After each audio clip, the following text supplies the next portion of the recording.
birth on when they say those are your formative years. They're definitely your formative years. But you were formed before that. And we have to keep cleaning. So Dr. Len says that the best way to clean, in his opinion, and again, this would be written on the board, is to say 4 phrases. And some of you know those 4 phrases. Some of you practice those 4 phrases. Some of you know that I'm saying those 4 phrases in my mind right now because I'm cleaning as I'm speaking so that I can give you the best, most direct delivery, presentation from the divine that I can humanly give you at this point in time. I am cleaning now on you, for you, through me. And I'm saying, you're welcome. And I'm saying, I love you. I'm sorry, please forgive me, and thank you. Which is the essence of Zero Limits.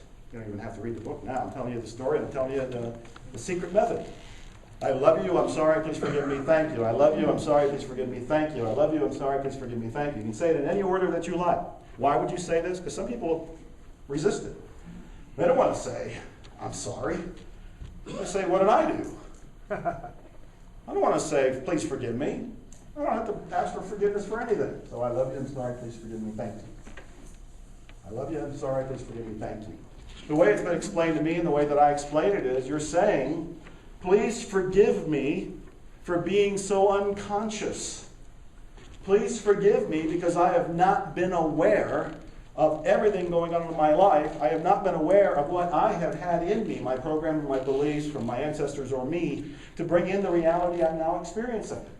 I'm sorry. I was not conscious. You're saying thank you because you're addressing all of this to what I call the whiteboard. You're addressing it to the divine, to God, whatever the word is for you. I just use the whiteboard because this seems to be so visually, metaphorically relevant. That's God to me. And you're saying, thank you, God, for erasing this. Thank you for erasing this. And always ending with, I love you. And if you want a short form, which I would be willing to give everybody here, all you really have to say is, I love you. Can you imagine how your life will be different if the non-stop self-talk inside of you was nothing but, I love you? You're not saying it to the other person, but you're saying it to yourself. Your whole vibe will change. Your whole interaction with the other person will change.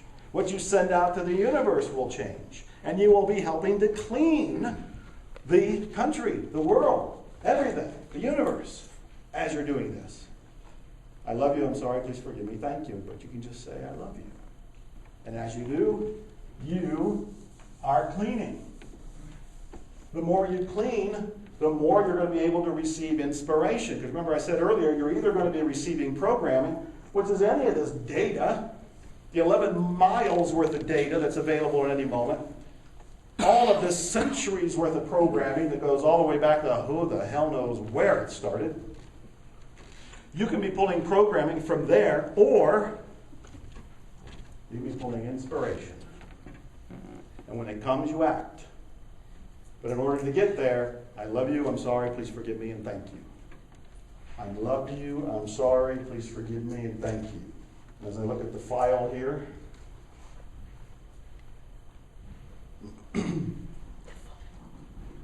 what? The file.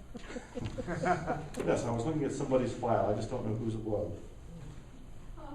So let me give you another example here.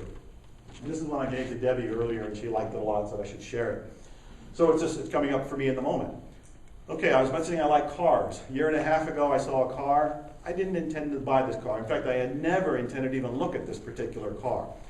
And it's a Rolls-Royce Phantom. One of the most expensive, one of the most beautiful, one of the most divine cars ever made, one of the most divine cars I've ever seen in my life, one of the most divine rides that you would ever experience is in a Rolls-Royce Phantom.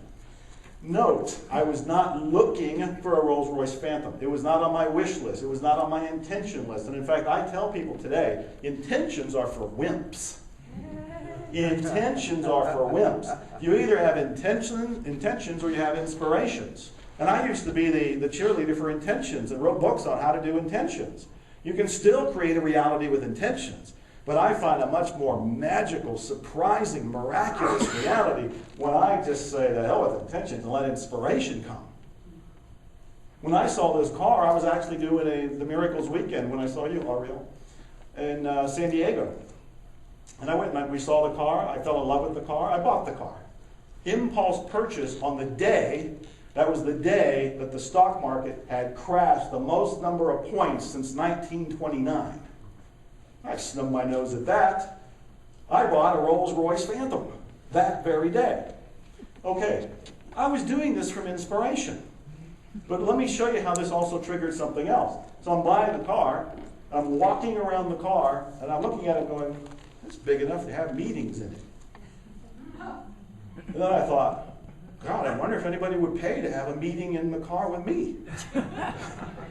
And so by the time I got back to Texas, I had written up an email that announced the Rolls-Royce Phantom Mastermind. You fly into the Austin airport, I'll pick you up in a Rolls-Royce Phantom, and you and another passenger, or two passengers, I would take two, we'll go for a little ride through the hill country of Texas. We'll go and have a wonderful dinner. We will talk. You can ask me anything that you want about anything. It can be personal, it can be private, it can be business, whatever that you want to ask me about in my books, it doesn't matter, or nothing at all. We can sit and meditate for those hours. And I'll get back in the car, we'll take them back to the hotel. And I thought, geez, I'm making all this up. Where's it coming from? Inspiration. What do most people go say? Dumb idea. Nobody will ever pay for that. Why would they pay to ride around a Rolls Royce with you? Why would they fly from another country to go do that? But I thought, this is coming through. Salute, take your orders, act. Wrote the email, sent it out. What did I decide to charge? $5,000 a person. So two people, $5,000 each, they can be in the back. If only one person wanted to be with me, it's $7,500. Made all this up. Did it work? I've been doing Rolls-Royce Phantom Masterminds for the last year and a half. Last December, it got to the point where I got bored. I was doing one a week and thinking, my God, I can't keep eating this much and drinking this much. And some people were. They flew in from France, Italy, Switzerland. I don't even remember all the different countries. And they were flying in only for this. And so I just bought this other car, this handmade Spiker, and so I've announced the Spiker Mastermind. And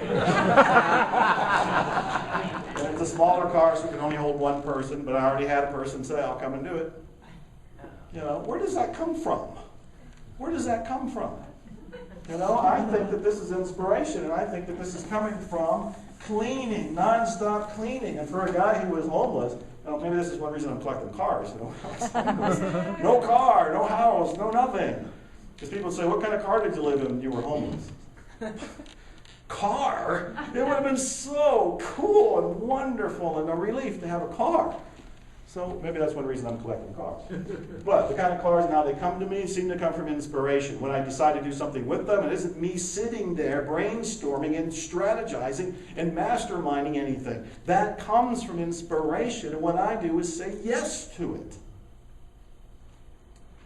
I've been with Dr. Lynn several times, just when we were researching the book. And we'd go for walks, we'd have coffee, and he'd buy a pastry or something, and he'd slap a $20 bill down as a tip. So the person who didn't even wait on us would just rung up the register. And he was just practicing prosperity. He was just saying there's no lack or limitation. This isn't something he would do all the time. He was doing it from the moment. He was doing it from the inspiration. He wasn't doing it from the programming. The programming would be something like telling yourself, the more money I give, the more money I'm going to receive. The more tithing that I do, the more money I'm going to get back. All of which is true, but this all comes from the programming. What I've learned is that if we just snub our noses at intentions and come from inspiration, we will have so much more than our ego could ever give us. Because the other problem with intentions is that they basically come from our past. What do you usually think about when you have an intention? It's like I did a record sales last month, so my intention is I want to double it. Well, that's an ego intention. That's the kind of intention your ego comes up with because it's based on what the ego knows. The ego says, this is my past, this is what's possible, so we'll stretch what's possible a little bit. The divine doesn't have that limitation. The divine doesn't have any limitation. So when it says, Joe, you can charge $7,500 or maybe more for a Rolls-Royce Mastermind, that has nothing to do with my ego coming up with an intention. There was no intention. That came as a surprise. So let me tell you another one. This may even shock you, but it certainly has wowed me.